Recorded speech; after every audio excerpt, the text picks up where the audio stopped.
Ape, Po. heto ang ilan sa piling alaala mo sa loob ng aking bahay. Panoorin mo ito. Binibining daldal ng Jetson Ape!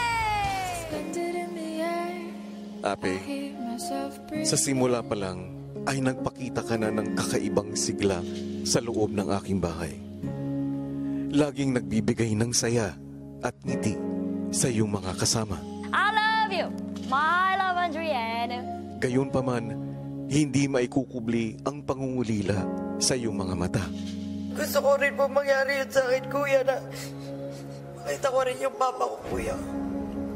Kaya naman, isang karangalan para sa akin na maging daan para maabot ang susi sa iyong matagal ng pangarap. Ito ang pasabog, iisa lang kami dito. Kasi hindi mo ako kilala, hindi mo alam kung anong nangyari sa buhay ko sa nung bata. Alam kong hindi madali para sa iyo ang mga pagbabagong pinagdaanan sa loob ng aking bahay. Pero labis akong natutuwa na mas pinili mong buksan ang iyong puso alang-alang sa pagkakaibigan at pamilya. Sa heart ko, kuya kita eh. Pero ito lang masasabi ko, I'm sorry. You can do it. Basta ang saya-saya ko, lahat kayo na naging part ng buhay ko ngayon. And my kuya. Ape, sa paglabas mo ng aking bahay, gamitin mong sandata ang mga natutunan mo sa mga laban pa na iyong haharapin. Dalhin mo ang pagmamahal ng isang pamilyang inyong binuo sa loob ng aking bahay. Always strive to live a happy life, Ape.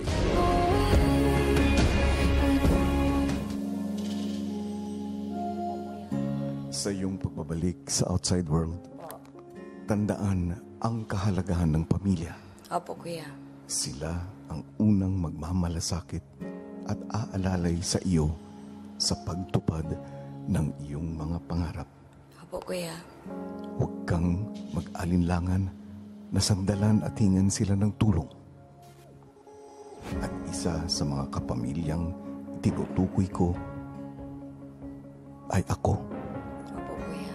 Maraming salamat po sa lahat, kuya. Kahit wala ka na sa aking poder, patuloy kitang ipagtatanggol at susuportahan sa iyong pangangarap. Opo, kuya. I will always be here for you. Ex-housemate, Ape. Maraming salamat po, kuya.